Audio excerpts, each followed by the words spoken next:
And now, ladies and gentlemen, right to your hosts of Down the Garden Path, Joanne Shaw and Matthew Dressing.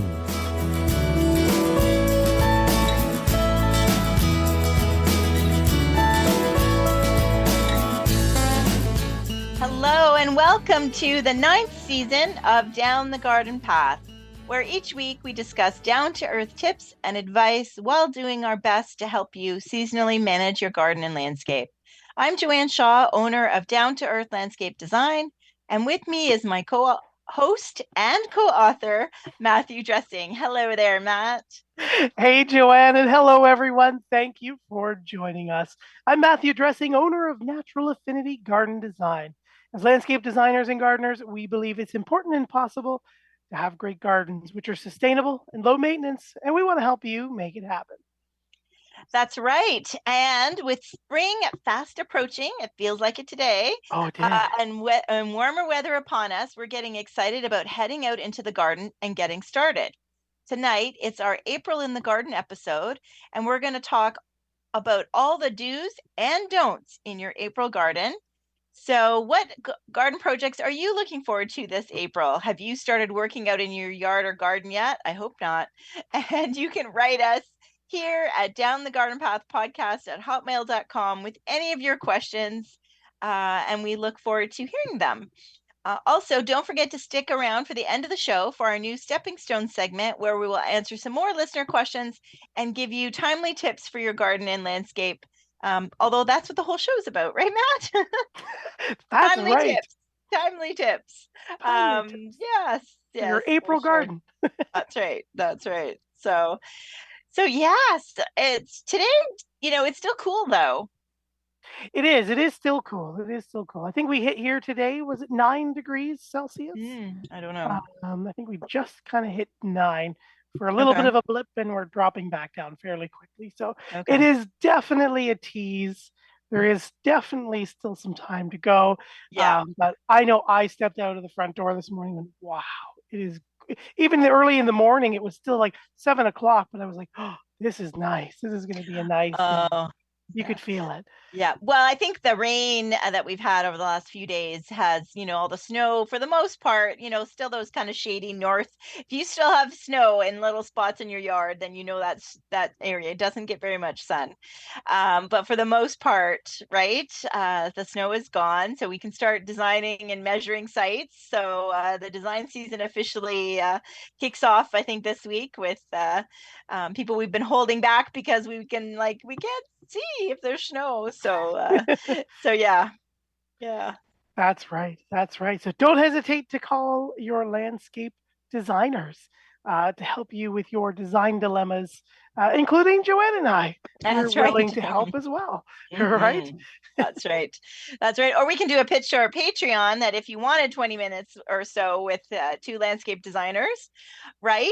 Well, it's too late for tonight's show, but at the end of May's episode, or May in the Gardens episode next month, we'd be happy to chat with you, right? That's right. And by then, I'm sure you have lots of other questions and things to share about. Yes. For sure. Yeah. So just a $10 donation to our Patreon gets you, both Matthew and I, and any of your questions you may have. So yeah.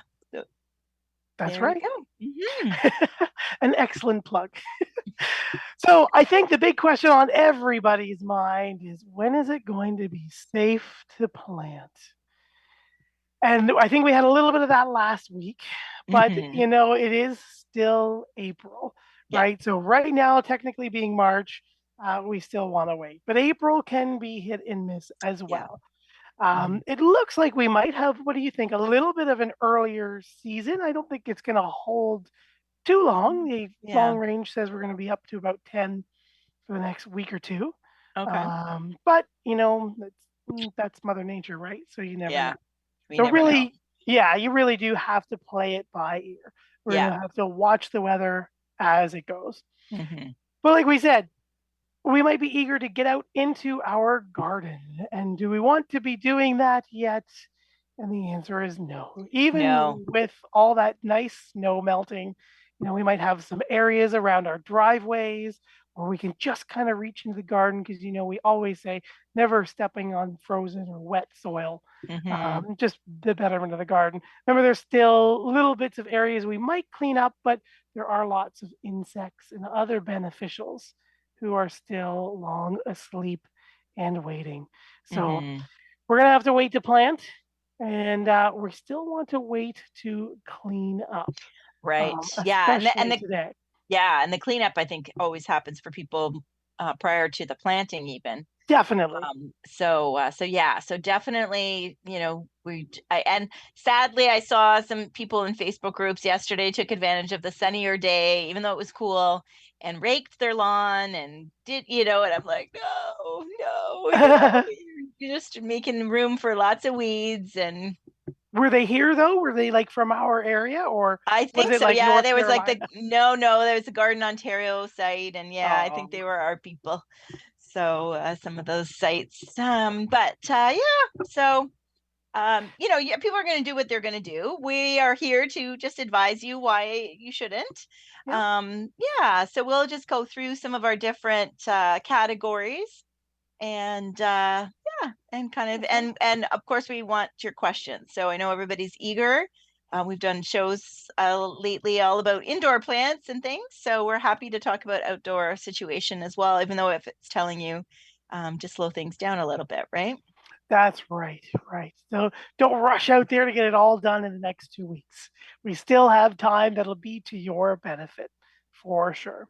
But if we can't plant outside, you know what? We're getting into that time where we're starting to consider our seeds and bulbs, because we do have some things like our overwintering canna lilies or calla lilies, some of the bigger, longer blooming, or things that take a little bit longer to maturity, that can be ready to be potted up over the next few weeks. Again, and not right now, but in the coming time. So something like your overwintering, like I was saying, your cannas or your callas, maybe some of your non-hardy summer bulbs are hanging out downstairs. They're in the basement or the cold cellar, and they're just waiting. So hopefully you've been taking an eye or taking a look at them as we've been going through the winter. We don't want them to completely dry out and or die, but now is the time where we might just start to see some of them green up.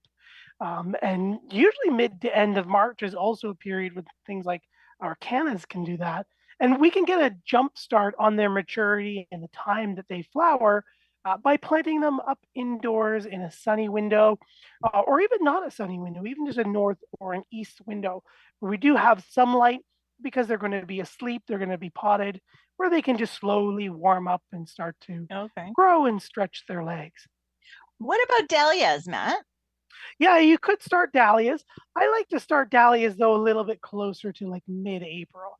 I find I've started once or twice a couple dahlias over that I had kept over just for fun, and I was doing like the March thing. And I found that by mid to end of April, they were really ahead of themselves. Like they were very leafy, almost to the point I was like, what am I doing with this thing? Where is it going to go? Yeah. So I like to wait a little bit longer. Yeah. So like often, like we've said before, sometimes earlier isn't better because it's just much more maintenance, right? Exactly. So taking a look at, for example, what bulbs you do or don't have are ready to plant, but also ready for your seedlings. So if you're going to start some seeds, we can start doing some of the more popular longer day or longer to maturity seeds, things like peppers and tomatoes that might take up to 4 months to maturity.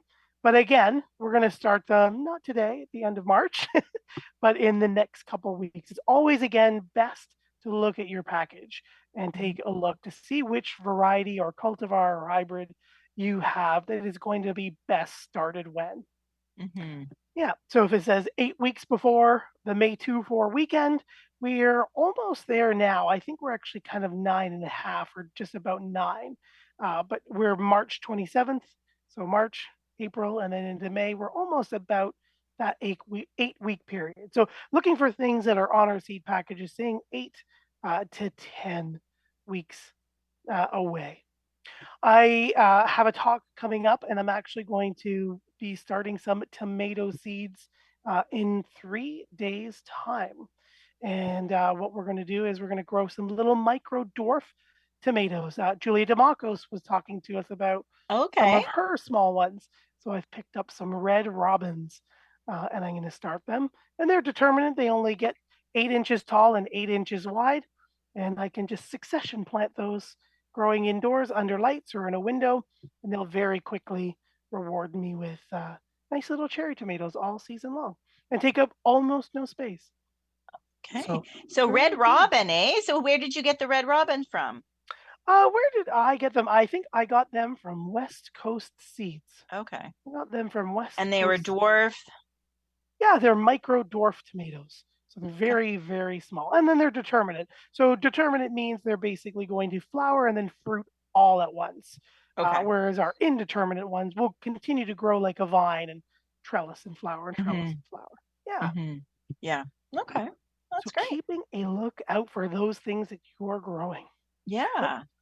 Looks like we have a couple of listener questions. Did we want to jump to those? Sure. What do we have here? Carl has written in, hey, Joanne and Matt, if no raking our lawn, what can we do to it? You know what, Carl? I know we're eager to get out there, but the only thing we ever say that we like to do is if you're using corn gluten. It's basically the one thing that you would want to do. And you're going to get on and you're going to get off, and that's about it. It needs to be down before the forsythia blooms. So we see the forsythia with those bright yellow flowers that cover the stems before the foliage emerges.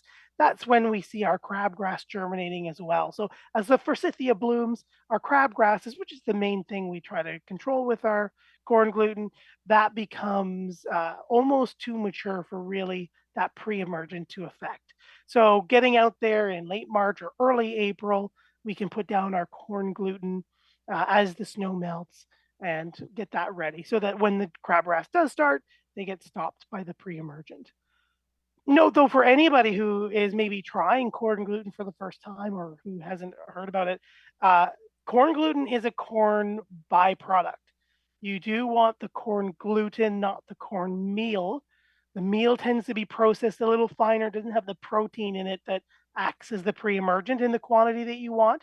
But the corn gluten is also comes in a pellet form, and it is spring, and there are babies and foraging animals and things starting to appear. So we eat corn. Other things eat corn too. So if you're by the lake and the geese are coming in, or you've got lots of ducks or seagulls starting to migrate back for the warmer months, you might consider strategically putting out your corn gluten or not putting out corn gluten if they're immediately in your area, because they will eat it, right? It is a corn product.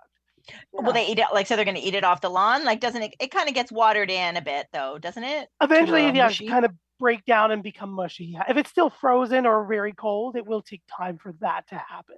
So you do get kind of some foraging on it. Yeah. Yeah. But eventually, I will just. Yeah.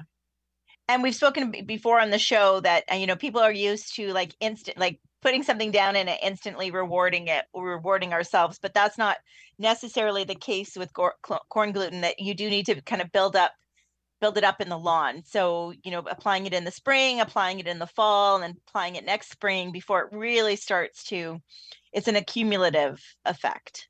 Right. Yeah.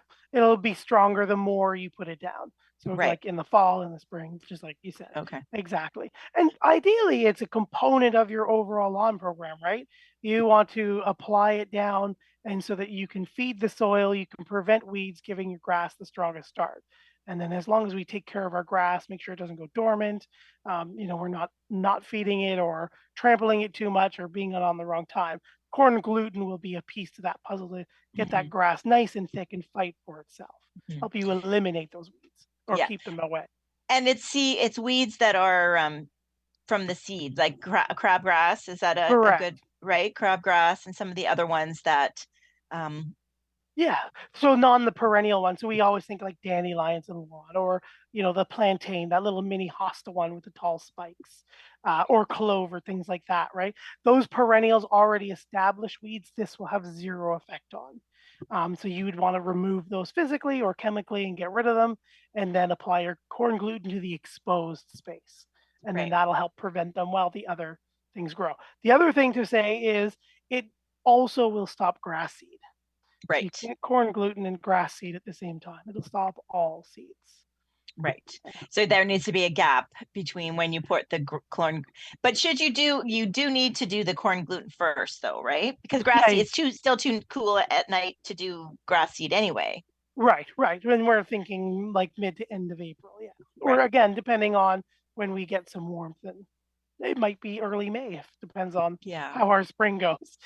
Yeah. But yeah, you want to do it first. You want, the grass seed's going to take some time to grow, but the weed seeds will take advantage. And one of their characteristics that make them successful is they sprout right away or very, very quickly. So they will naturally be faster than our grass seed. So by doing it first, we'll stop them, clear the path, and leave it empty and barren of weed seeds, just so our grass seed can take over. Okay. And every year there's new products coming out. Have you seen anything that would also be used for that type of weed control? I haven't yet. I've still seen different corn gluten kind of phases or variations thereof, but I haven't seen anything that, hails back to the classic broadleaf herbicide that does no longer kill the grass. Here in Canada and Ontario. Here in Canada, in Ontario, speaking for Ontario, because the States are still have tons of all that stuff. Yeah. Right? Lots of other stuff too. Lots of stuff. Yes. So hopefully, Carl, that answers some of your question, or your question indeed, is that's the main thing we want to be doing is just corn gluten and staying off of it until it's no longer wet or spongy, just letting the grass start to green up and grow. Mm-hmm. Yeah. And since it is April in the garden, do you see if it's just a normal kind of spring, will by the end of April it be time to, let's say, put down an organic fertilizer? Yeah, I think lawns? I think if we stay warm and we get those temperatures that start to hit up to closer to that 10 or that 12, we might start get to it. But usually what we want to see is at least that like 2 inches of new like grass growth kind of going, because remember, we've put on our winter and our fall fertilizer, so it's still there on the soil surface or dissolved into it. So as our grass roots grow, that's what will push the initial growth. And then once it's actually warm and really actively growing and we have consistent temperatures, we could do that fall or that spring fertilizer. Yeah. What if they didn't do a fall fertilizer though? Yeah, if they didn't, you could, once you get out there and you see that little bit of growth going, you could go out and put an organic. I'd still watch for the squishiness and wet in your lawn so you don't damage their roots, because but other than that, I would just kind of wait until that late or that mid-April or early May time when the grass does rev up and get going. Yeah. Okay. And I have another weird question, but everybody's so anxious to rake their lawns. Mm-hmm. But why do we need to rake our lawns? Like I just think it's just one of those things that it's like the whole clean up and put your garden to bed thing that we saw our fathers do or our grandfathers do, and we all think we need to run out there and do it. The thatch isn't that bad of an, and it's a bit of weed control right there, right? It's if the thatch is there, it's going to control some of the weed seeds. So I feel like we're always kind of perpetuating things by leaving scraping the surface and exposing all that soil, and then we complain about the weeds. Like, is there really a reason? Like you were saying, like the real reason is because we're basically mowing and manicuring the lawn, right? So every time we mow, we add to that thatch layer to a degree. Mm-hmm. We don't have to do it or dethatch really until like every year and a half, maybe 2 years. And like you said, that thatch layer is fighting its battle, right? It's trapping seeds and creating an unfavorable environment. When the thatch really becomes a problem is you can start to see it when you look at the lawn. You can kind of see through the green in the thatch, and then the thatch becomes so thick it starts to smother the crowns that are on the soil level, and then that becomes an issue. So keeping it free to a degree, but heavy hard raking every spring and fall for thatch is a waste of time. It's not needed by the grass, is what I'm saying. If you want to keep it that way, you go right ahead. But again, you open the door for some issues, right? Exposed soil, damaging the crowns from doing that hard, and it's not necessarily. Yeah, and I think save your rotator cuff. Like, holy cow, it's what I mean. It's a lot of work. So yeah, and when you think about it, like people with really massive properties aren't out there raking their thatch. You know what I mean? Like it's Yeah. So I think, and the grass grows fine. So right, exactly. They might have it done once every 2 years. The yeah. gardener might come through and do it just for the sake of doing it to keep up on the program. But Yeah. yeah, exactly. Okay. For sure. So hopefully that helps, Carl. But if it Mm-hmm. doesn't, feel free to give us another shout. We've also got Monica asking, I think. Or is that where you're going Yeah. next? Yeah, Oh, okay. Monica. She says, hi to J&M. When do tulips start to bloom? Thanks. So great question. And it really depends on the variety that you planted, because some are early, some are mid-season, and some are late. It's still cool. I think it depends on where you're located as well, as far as the temperatures and how much sun. Because I think also, the early, if you've got that sunny spot, you're going to get a bit more sun, and it may that ground may heat up a little bit faster than other areas. That might be, let's say, under an evergreen or something like that, a bit cooler. So a lot of it depends, but we should start to see some tulips in the next 2 weeks or so, I would think, in the first couple weeks of April. But a lot of it just does depend on the temperature, right, Matt? Yeah, exactly. If the soil's still frozen or very, very cold, they may not be ready to send up their Yeah. shoots yet. And if you buy, for example, a late spring tulip, it's not late spring yet, right? Late Right. spring is the end of May and into May. the beginning of June. Yeah. So you may not see some of those big, like double or peony head types until Yeah. much later. So yeah, it Mm-hmm. depends on the type and, like you said, the soil. And I was at the college today, and I was walking around, and around the Center for Food, we have little bits of tulips, or little, they're not tulips, but little bulbs just starting to poke their head out, just an inch or so. So, but Mm-hmm. like you said, they're in a sunny spot. They can hit Right. all Right. day long, the Yeah. sun, and they're Yeah. surrounded by a wall and some cement. Oh, okay. Okay. I know the leaves to my daffodil. So I don't have tulips planted, but I do have daffodils. So I know beside my front door, which doesn't, I guess, gets a fair amount of sun. But also is near the stone steps and the brick wall. So, a little bit there, and some armor stones. So the leaves, I would say about 3 or 4 inches. The leaves are already up, but no sign Oh, of the nice. flowers yet. But so I think it really does depend, Monica, but it'll be soon. So That's look right. forward to that for sure. Mm-hmm. Yes, exactly. Ray's written in, hey, or hi to the garden path. Should I start or plant my giant pumpkin seeds outside, or pumpkins outside now? Your giant pumpkins. Those are one of those ones where we might consider starting in the week or two, again, depending on the variety you have, taking a look at that seed and that start date. You could put them outside.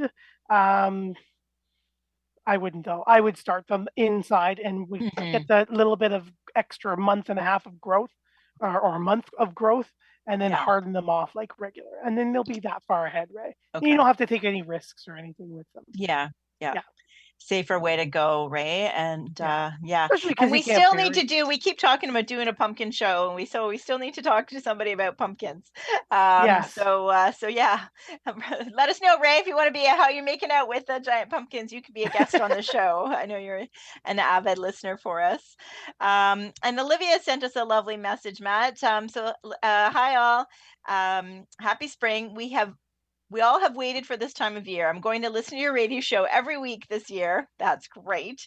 And when she cannot listen, she will search us out online with our podcast. Love you from Boston, Massachusetts. So thank you very much, Olivia. Thank you, Olivia. Your questions are great. And we are glad that you are tuning in, and that you can tune in live, or you can tune into the podcast.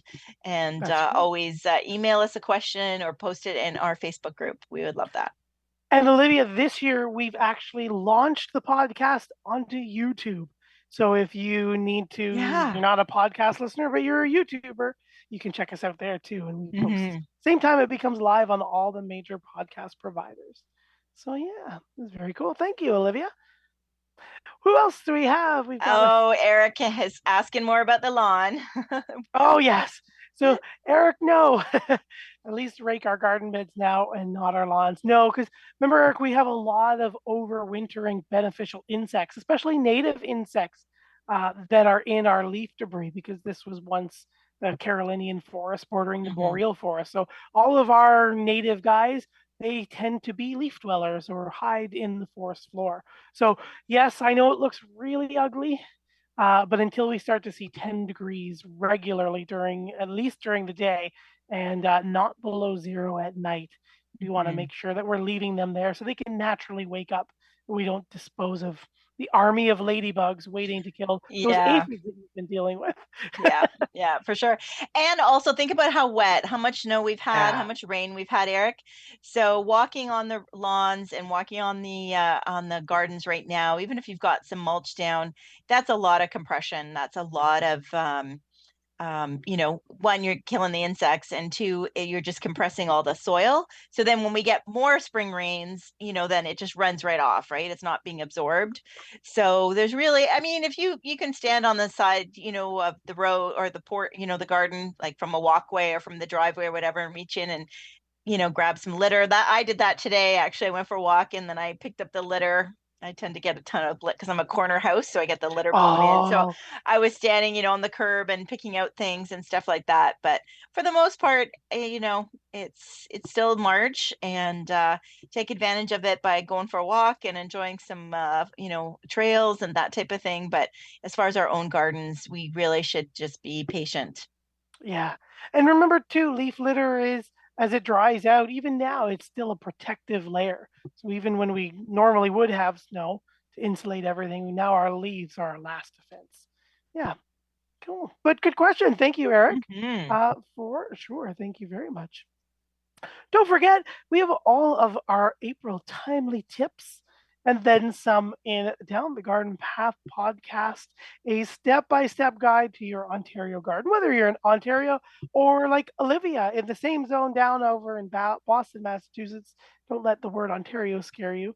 That's but right. We've got lots of timely tips for your garden and landscapes in your yard to give you the best chance. And that's what we really enjoy doing.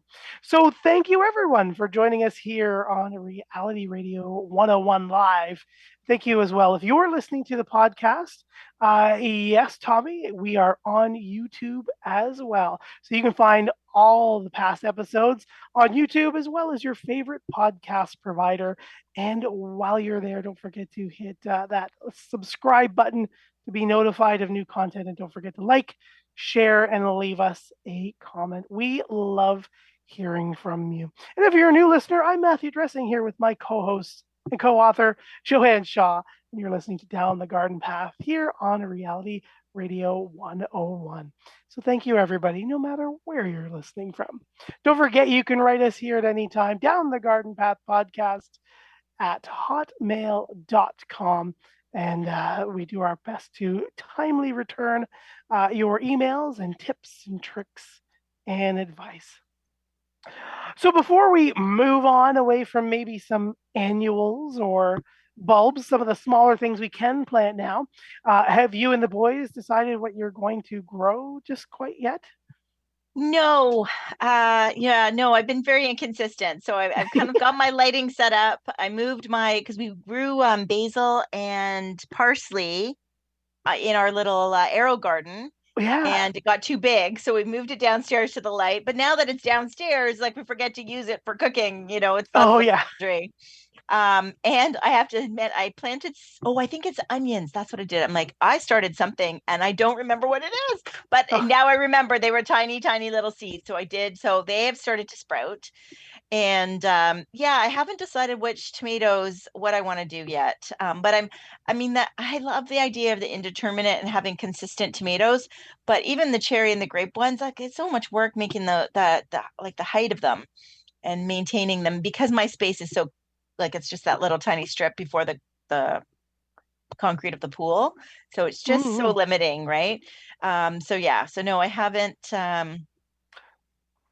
Yeah. Well, so remember, I start mine in that little 15-gallon nursery pot.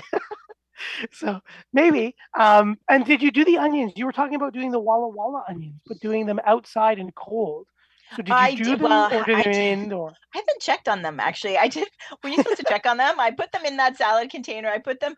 Oh, now that the snow is melted, because even Dylan was like, "What is that thing in the middle of the?" Because I I walked on the snow on top of the pool cover and like literally placed my little it's like salad container that already had drainage holes and stuff, and I put the seeds in there and kind of winter sowed it on the snowbank. And so he's like, because that's and would get a lot of sun there too, and he's like, I didn't know what the heck that was, like out in the middle of the yard.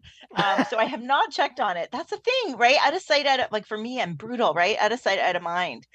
So yeah. Yes. So like I can, like, I've got my sweet potato and my other plants that are in my office. Like I can barely keep on top of those, and they're right in front of me.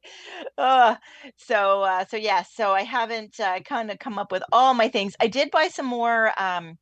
Some nasturtiums. Remember when we had Nikki on, and I'd never grown those, so I actually bought some flower things to start.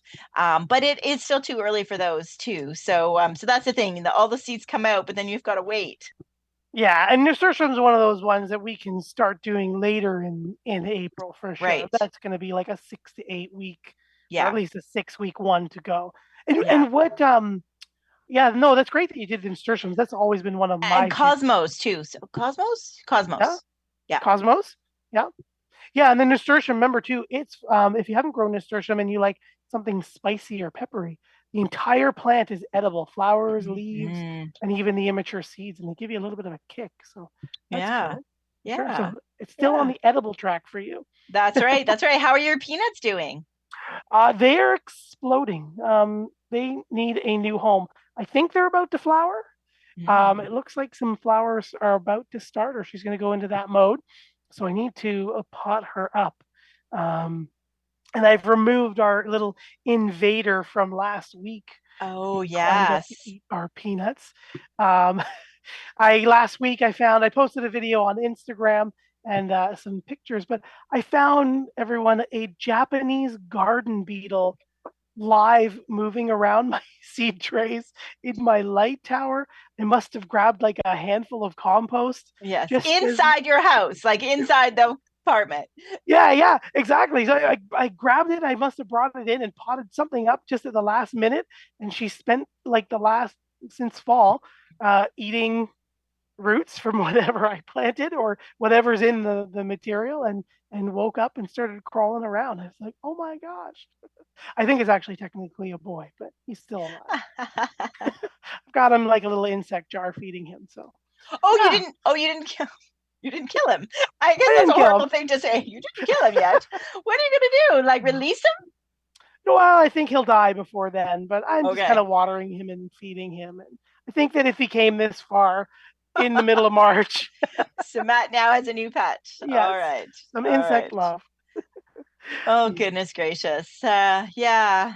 So I'm working on it. I'm curious to know if our listeners, anybody has started anything interesting and exciting. You know what I did notice today, in this, a little slightly off topic, but I was growing, oh my gosh, a Gora. I grew Gora. I bought my Gora whirling butterflies as an annual. So that I had 2 really large pots that I had Gora in kind of at the end of my walkway. And a lot of full of soil. So I ended up just putting the pots in the garage in the winter. I didn't take anything out, and there's stuff piled on top of those pots in the garage. And I was coming in today and I looked over and I'm like, they're growing. You can see some green coming through. Yeah. So I'm gonna have to take stuff off of them, but they're in the garage. They are getting a bit of sunlight because it is near the window. Same with Glenn's fig tree. It's getting same thing. There were like random things like empty pots and stuff piled on top because they're such big pots, right? So then they're like a place to put something, unfortunately. So that's kind of interesting. So that'll be interesting to see if the whole plant comes back. Definitely. Yeah. I think they would, especially you've got them in the garage and they're growing, so their roots have obviously survived. I'm shocked because I was going to switch from Gora to the Cosmos, so now I'm like, if they're coming back, what are we going to do? So I know. And what Cosmos did you get? I just got they weren't, I want to say Sensation. Okay. So but like a classic Cosmos kind of deal. Wasn't like the Black Magic or the chocolate one. No, it was just a classic. Yeah. So Are you growing any flowers to have on the? I'm going to grow the Black Magic Cosmos. So I was wondering if you were Oh, growing it at the same time. ooh. So that Can was, we? Oh, let me see. You just showed me the label. I've got the little package there. Oh, can we swap some? Can you grow some for me and I'll grow I some of the others? I can try. You know what? Because this one it's a very hard to germinate one out of. Ooh, Um, I think it's Mexico. It was a species thought extinct, and then they found it, and then they were trying to preserve it and cultivate it. So, who was it here? I think it says on the back, Dr. Keith Hammett created the new Black Magic cultivar, and it smells like dark chocolate when you smell it. Like you've got like a bin of dark chocolate or a handful of dark chocolate chips, and it smells like chocolate. So, yeah. So I'm excited. Yes, I would be happy to give you one if I can get them going. okay. All right. Well, that sounds good. Speaking of flowers, Hmm. remember we're talking vegetables, but you can start like we were just saying, lots of flowers or lots of annuals, even perennials that you can buy by seed, and that Hmm. you can start indoors to fill out your garden or put Yep. in a container. So don't just think vegetables when you think starting by seed. There's lots of fun flowers and tropicals and Hmm. hardy perennials that will do wonderful started by seed. Okay. Yeah, definitely echinacea, bee And balm. speaking of annuals, I also brought in, sorry, I keep meaning to ask you this. I saved some of my coleus from last year. Oh yeah. So I cut the stems and put them in water. Now, not all of the varieties survived, but I have one or two really long ones, and they're looking super sad. So do I what do I do now? And I'm sure there's other listeners who, whether you've done geraniums or coleus, um, Or pothos or ivy or yes, yeah. yes. Do you have some tips for me? Yeah. So if you've got yours really long, Hmm. the next sounds like without seeing them, the next best thing would be to break them either into smaller sizes because it's Okay. probably atoliated, meaning like it's kind of it hasn't had the intensity of the light that it would want. So you've probably got some longer stems between Hmm. leaves. Yeah. Yes. So we'd want to make sure that we get a couple of those nodes, those spots where the leaves come out, and then Okay. start to do cuttings. And then with those cuttings starting to root, whether you do it in water or soil, because you can Can go right yeah, back so into can I water. yeah, can I go back into water or can I Yeah, should I put them in the soil? yeah, no, you could take the tips off of them and put them all in water, or even take some segments, where there's two nodes, but maybe it's not a tip, but put one node in the water and then the other above the water. That should break and start to cause a little bit of a Okay. bushier plant. But you could definitely do that, and then just start to introduce them into a higher light or a higher quality of light, so that Okay. that internodal space stays dense. So they're more like the one you're about to buy in a month and a half, where they're nice Yeah, and yeah, bushy. for sure. Do you think my east like put because right now in a north window, move them to an east window, or should I put them in the grow lights? Let them No, they sacrifice them in the basement. right out of sight. Yeah, no. If I have lots of plants and cuttings that I do just outside of an east window. Okay.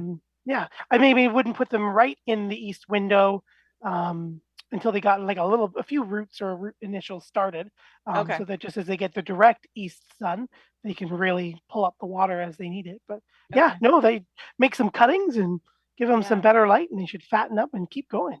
Yeah, that's been on my list to ask you and stuff. I keep walking past them going, "Oh, I gotta do something about those." Because it did grow so big that it had kind of fallen out of the like when they tip, and so it looks Yes. like it's in the vase, but it's really not in the water in the vase. Yeah. That's how much of a neglectful parent plant parent I can be sometimes. So yeah, so I raised, tipped it back in, propped it up, it filled it up with water again. So I'm hoping it's okay. But I and that's typical me, right? As I would have taken care of it all winter and kept it alive, and then just before you need to start doing something with it, I kill it. So Right. I'm sure I'd love to hear the other, plant parent crises out there that people have the same dilemmas. But yeah, so and my sweet potatoes. So is it still good time, like for our listeners, if they wanted to plant some to put their sweet potatoes in water, or is it too late now that it's the end of March? No, you probably could still do it. I would Okay. I would still give it a try for sure. Might be a little behind what you would normally see elsewhere, or depending Yeah. on what you want to do with it. But yeah, they're pretty good growers. You could still do it now. You may even be able to do it over the next week or so too. Yeah. Okay. Just because That's they're good. nice Yeah. and thick. And so just to recap, I'm sure everybody knows about those lime green, sweet potato vines that you often put in annual baskets or containers, right? They hang down and they're great for in the garden too. Especially if you've got a shady spot, they'll trail and brighten up a spot. So you can take your grocery store sweet potatoes, stick some toothpicks like halfway up the sweet potato, and then put them in a glass of water, right? Or Yeah. jar, so that the bottom half is in water, and then they will start to sprout out the sides. And then those are slips, right? That then we can take off of the potato and then pot up. That's right. Yeah, you just cut them out with those little eyes and they'll reroot and keep growing. Yeah. Okay. So you cut them out, you don't just pull them off. You could. I've pulled a couple off too. I usually cut a little bit because that potato's still stored food, right? Yeah. They're attached to, so they can suck it up. Yeah. But yeah. Yeah. So I mean, just something neat to try, and something, another way you can save money, because sometimes when they go on sale midsummer, they're cheap, but at the beginning of the season they can be expensive. Yes. And I'd rather spend my money on shrubs and perennials than on the annuals. So that's why I thought last year I did spend some more money than usual on things like the sweet potato vine and the coleus. So I thought I would try and see if I could, save some money. Save some money. Exactly. And experiment too, because it is kind of fun to see what you can do. Yeah, sure. I agree. And I think that gardening in general is just a beautiful spot to play and test things. Test your light, buy something fun and cool and see if it works for you, or take some cuttings, be experimental and fun and see what you can do. You hear about all these things, but you're very capable of doing a lot of these things as well. I would even say we could all probably eventually do some light crafting fairly quickly and easily as well. Yeah. So lots of stuff to try out.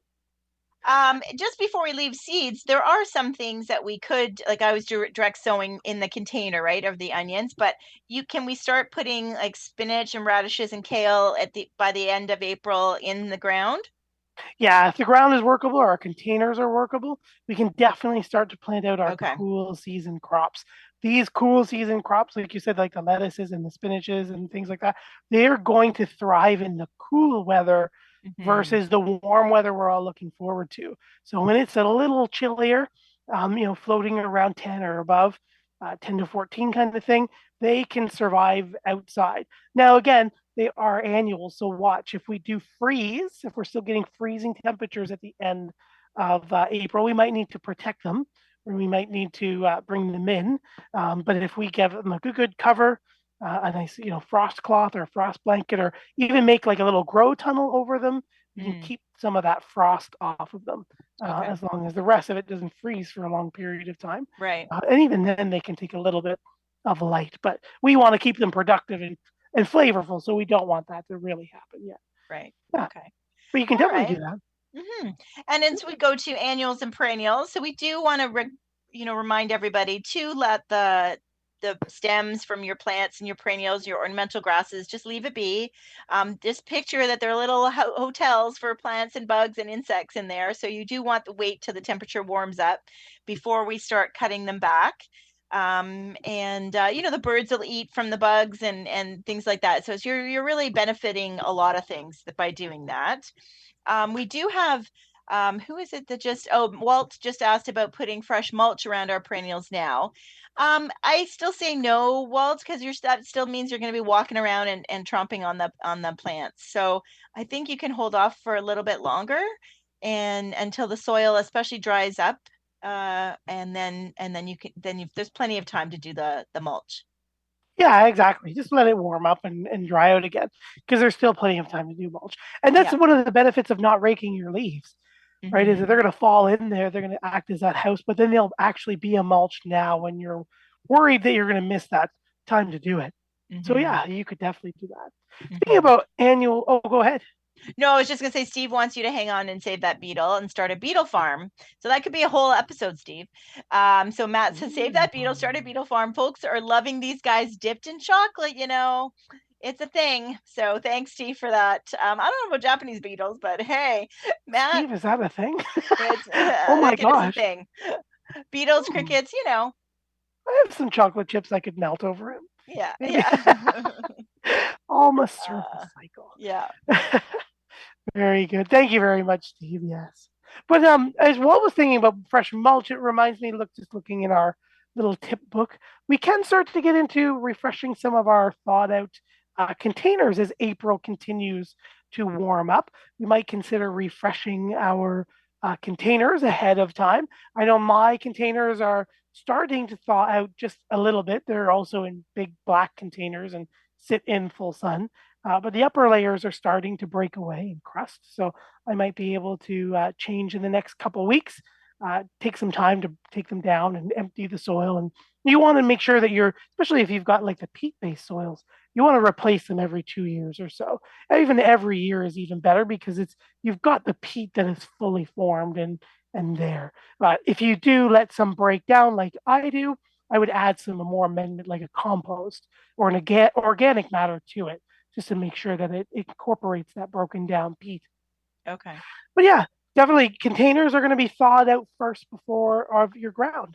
And by end of April, we might even see some cool weather potted daffodils or tulips, some things that are forced or some cold grown pansies and primulas and things like that. We can start making our containers with. So yeah, container gardening is going to start a little bit sooner than in our ground garden for those who are anxious to go. Yeah. And we talked a bit about this last week, but if you do know of forsythia or pussy willow in the neighborhood, you can cut those and bring them inside and put them in water and kind of force them to be blooming. And I know if you have any fruit trees or trees that you're worried about, our friend Nancy is worried about her pine tree in her yard that's come down with some kind of a fungus. So she has been applying, based on the instructions from the arborist, dormant spray. So if you are concerned about something, if you do have a fruit tree, if you do have something that you're concerned about that might be overwintering, not a beneficial insect or a fungal issue, then dormant spray is a mix of horticultural oil and lime sulfur, right, Matt? That's right. So it's going to suffocate. So it's a natural product. So that's why you can use it on fruit trees. So it's not going to harm your plants. It's not going to harm anything around the plant that you're spraying. But you need a sunny day, not a windy day. And you need a sunny day, and you need the temperature to be above 5 degrees, right? That's right. Has to be 5 degrees Celsius. Yeah. That's right. That's right. Yeah.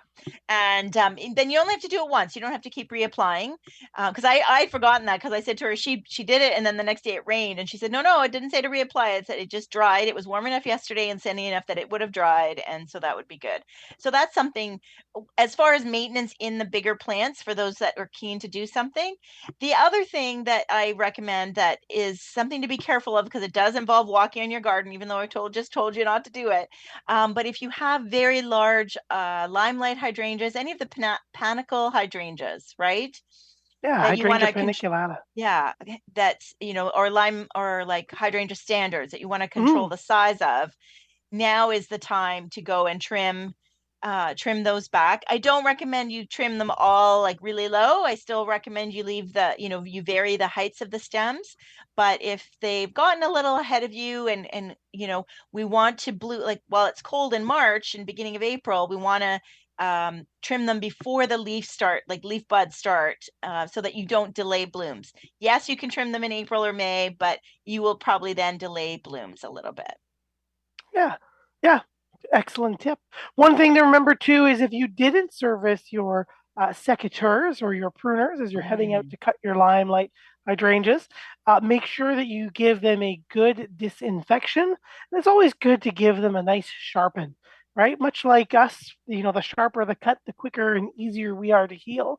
Same thing applies to those plants and those cambium layers and that wood we cut through. If you have a dull blade, you cause it to skip, you can cause some cracking or some buckling in the stem, and that takes a long time to heal. But it also might be a spot where those vectors of pests and diseases take advantage of that unhealing wound to eat from or further infect the plant. So give your tools, your shovels, your pruners, all a good sharpening and a good cleaning.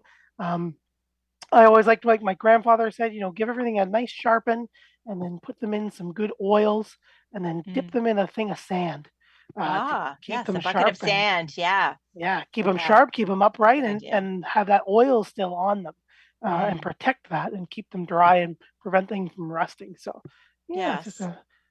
just sanitation is really key when it comes down to a lot of things in the That's garden. right. That's right.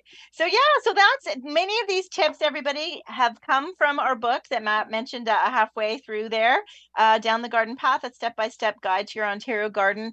And that's the type of thing we've tried to do in the book, is really tell you what to do each month in the different categories, from the seeds and bulbs to annuals and perennials, as well as lawn care and deciduous trees and shrubs and evergreen trees and shrubs. So we will continue monthly just a review, but if you do want to have those notes at your fingertips, then please check out our book on Amazon. We'd really appreciate it. And we think it, or gift it to somebody. I think they make a great Mother's Day gift, by the way. So now is the time. Yes. And Brian has written in to remind me, no buying yellow. Yes, you're right. It's challenging, Brian, because there's some of the native plants that, we're all really wanting to incorporate into our gardens. A lot of them are yellow. So that's a bit of a challenge for me. And did you want to read? Mike has written us a poem. Mike has written, oh yes, right here we go. Mike has written in my poem for Joanne and Matt. We love your gardening tips. Oh yes, we do. We love what you teach us and your guests too. The tips you give us are so true. Oh, down the garden path, we love you. That's oh my gosh, Mike. That is great, Mike. I'm putting that on Instagram. Oh my gosh, that is I was so gonna great. Say, yes. So, sorry, Mike. We're putting that all over our social media, just so you know. So thank you. So we do want to chat our stepping stones. So my one tip. Do you have a stepping stones tip?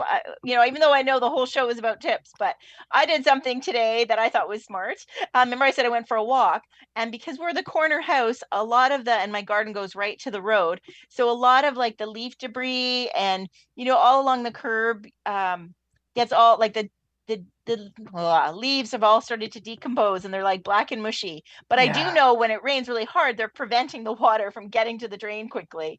So I just got out our snow shovel and I'm like, because it's wet and gross. And I'm like, oh, I can't put those in a paper bag. Well, I put them back on my garden because I thought those leaves are almost like halfway decomposed. So they're just going to turn into, so hopefully that was a good idea, but I think it is because I saved myself the effort of trying to fit them in the bag and have the poor guys have to lift those bags. But so it was a lot of, decomposing stuff that's just been on the road. Just along, it hugs the curb, right? Yeah. I think safety too, as you do that, because we get to that point where now we're getting the rains and the ground is frozen, so we get all that extra runoff. Yeah. And then that starts blocking sewers and all of our water causeways or escape exits or escape routes. So help prevent flooding and everything like that. Yeah, for sure. So that is my down the stepping stones tip today. So I'll put you on the spot. Oh, you totally put me on the spot. I don't know if I would have one tip that jumps out over all of them now that you put me on the spot. Maybe I'll have to think for next week. Yes, you have to think for next week. I'll why don't you tell everybody about YouTube? Yeah, so don't forget, as we finish or as we post our shows every Tuesday, Wednesday on all the major podcast providers, we are again on YouTube. So you can find us at Down the Garden Path Podcast for YouTube. You can also find us at Down the Garden Path Podcast for our Instagram and our private Facebook group where we like to interact and discuss. And we're going to be posting Mike's poem very shortly. It looks like you're almost looking at your phone. Are you doing it now? No, I wasn't doing it now. You busted me though, but no, I wasn't doing it now. Hello. I thought, she's writing Mike's poem right on the thing. Yeah, so check us out after the show, Down the Garden Path Podcast. For Instagram for sure, as well as Facebook and YouTube. If you are looking to maybe support the show, because we've had some questions, you can find Down the Garden Path, a podcast at Patreon. So basically just support your creators, those who are creating content for you. It definitely helps us out. We're going to be talking to some people about our end of the month, every April or month in the garden episode for $10 at $10 tier. We'll give you an exclusive Zoom link to chat with us after the show for 20 minutes. and talk about everything or anything you basically want. Yeah. Send us pictures, ask us I was going to say, design send our design dilemmas. We bring them on, everybody. I know everybody's been really good at emailing us or commenting here, but we'd love some design dilemmas too. We are landscape designers. How is you? Have you started any appointments or any measuring? Yep, I've got 3 underway and a couple more phone calls waiting to hear back from this afternoon. So design is definitely on the way. Even my students are excited to just be out there and get started. So yeah, we are full out. So let the design begin. I'm looking forward to it. I know. It's so funny because we usually are all like, no, keep snowing. We're not ready. And then it gets to a point where like, oh my God, the snow needs to melt so we can go measure and see things. So yeah, I have a few underway, 1 or 2 wrapping up shortly. I've met with the people over the weekend, so I'm just putting the finishing touches. And then I have some appointments this week. So I'm looking forward to that. So yeah, it's going to be good. Wonderful. Yes. So that is excellent. So yes, definitely check us all out. Again, as we were saying, it is our April in the month, and we've got lots of amazing content in the book. Amazon.com or .ca. Buy yours now in time for Mother's Day. If you'd like a signed copy, you can reach out to us at Down the Garden Path Podcast on the Hotmail or at hotmail.com. And we can arrange that for you too. That's right. And our last listener question is Sue has just written in saying that she really enjoyed the show. And when will it be posted so she can listen to it again on the podcast? We aim to have it posted in the morning, Sue. That's always our goal, but usually by the afternoon. Yes, exactly. And don't forget, it'll go on to YouTube as well. That's right. Plug the YouTube. That's right. Yes. Yeah, it goes to both places. So thanks everybody for listening and joining us here down the garden path. We're excited to talk about bees next week. So Niagara Bee Way is going to be here. So bring your bee questions to the hive next week. To the Down the Garden Path Hive. That's right. Until next week, everyone, have a wonderful week. Enjoy your beginning of April, and we'll talk to you soon. Take care, everyone. Bye.